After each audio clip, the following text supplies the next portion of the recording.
Welcome to the Introduction to Service Learning and the Community Health Intervention Project, better known as the CHIP. This video lecture summarizes the face-to-face presentation of the CHIP during orientation. This is a 3-semester-long project which begins in the summer in Nutrition 548, which is research methods, continues in the fall in Nutrition 580, which is a service learning project proposal course, and then culminates in the spring in Nutrition 581, which is a service learning project course. So what is service learning in the Masters in Nutrition and Dietetics program? The Masters in Nutrition and Dietetics program is a non-thesis master's. So this is a project-focused master's program, and it includes a service learning component, which is its culminating project. But there are service learning projects or mini service learning projects that are embedded in each of the supervised practice courses. So this should not be confused with the major service learning project or the CHIP. The idea of the service learning mini project is to help you get experience in service learning before you actually have to embark on the CHIP project. So what is the culminating project and how do you get started? Well, first and foremost, you need to identify a partnering agency. And so this should be a community agency because this project is community focused. So you do not want to plan this project in your acute care or hospital setting. This is a health promotion and disease intervention project. And because we really want to be sure that it's of high quality, there is a research component that is embedded in it. If we look at what is service learning is really experiential education. And the idea is that there will be equal benefit to you as the provider and the recipient. So if we think about the community health intervention projects to date in the Masters in Nutrition and Dietetics program, they've taken place in grocery stores, daycare settings, food pantries, office for aging, and the list goes on. If we think about the principles of good practice for combining service and learning, we can look to the Johnson Foundation because they were established in 1989. The principles of good practice include the fact that we really want to be sure that we engage people for the common good. So again, when we're looking for that partnering agency, you want to be sure that while you as a provider need to do a project, that you have an agency that's also receptive to having you there. It will allow for those with needs to define those needs. So you certainly don't want to have an agenda, and you don't want your agency to have an agenda of already what kind of project they'd like you to do, because you really want to make sure that you do a needs assessment and can truly identify what those nutritional needs are. You want to be sure also too that as part of your project that the service and learning goals are articulated for everyone involved. You want to be very clear about what you as a provider will be responsible for and what the agency will be responsible for. And if we continue, we want to be sure that we're matching providers and service needs. So again, recognizing that there's maybe a number of things that might change. We've had students where the community health intervention project preceptor has changed, or there might be some organizational change within the agency.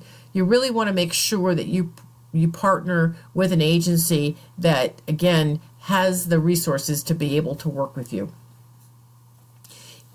Principles of good practice include providing structured opportunities to be able to reflect critically. So you'll have the chance to do that as a provider, but also, too, you'll want your input from your CHIP preceptor. And the idea is that whatever you plan in terms of your nutritional intervention, that this is an agreement with your agency because you want to be sure that this is sustainable and that the organization has a commitment to making sure that it is sustainable. And you think about, as we continue through principles of good practice, you really want to be sure that when you are planning this intervention and that it includes supervision from your CHIP preceptor, that they're overseeing your work, and that there's an evaluation to make sure that the service that was provided and the learning goals were met. You want to be thinking about the time commitment that you have. Again, this is a 1-year-long project, but oftentimes what happens is that the projects get a little bit too ambitious and they become unmanageable in the time allotted. You want to be sure, too, that you look very closely at your target audience and make sure that you are really looking at diverse populations.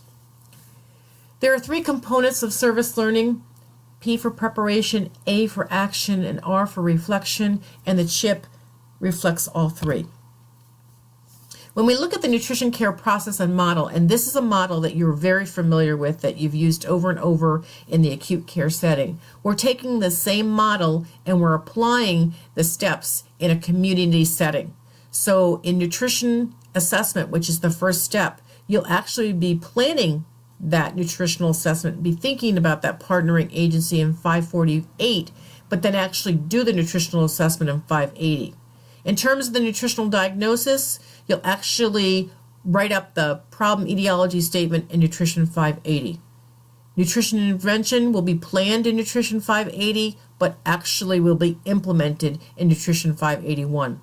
And the nutrition monitoring and evaluation step will occur in Nutrition 581 in the spring. In looking at this chart in front of me, there is a very good summary of the process and how the CHIP is embedded in the three courses that I've spoken about. So looking at the left-hand column, Nutrition 548, it's where there in the summer that you identify the agency and the program that you'll be partnering with. You'll identify who your CHIP preceptor is.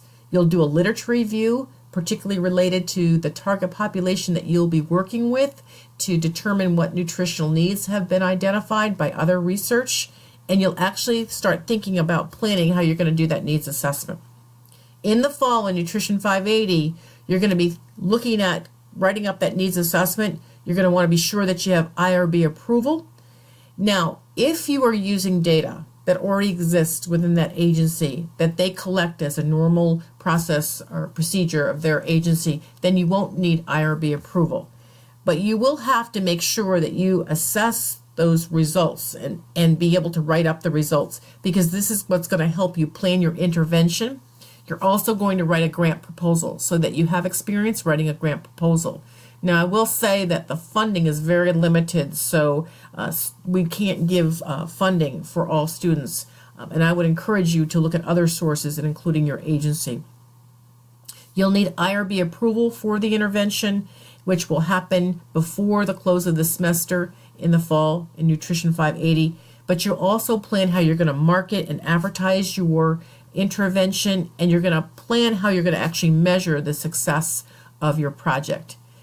Once you get to the spring, the first 5 weeks of the semester, you really want to hit the ground running. You want to make sure that you have an approved intervention and you actually get to implement that intervention. Once you complete that after 5 weeks, you're going to measure those outcomes, you're going to look at the results, and you'll be expected to write up that CHIP project in a research paper. You'll also develop a poster presentation that you could conceivably submit to your State Dietetic Association, which there have been a number of students who have been very successful. You also will need to present your CHIP project to your partnering agency as well as to your classmates. So at this point, you might be very overwhelmed and think, oh my word, how do I even get started? Well, I would encourage you to think about this project in terms of tasks and be very well organized with your time. The first task is to really explain this project to your primary preceptor, because that person, if you haven't already identified an agency and a CHIP preceptor, may be able to help you get that accomplished.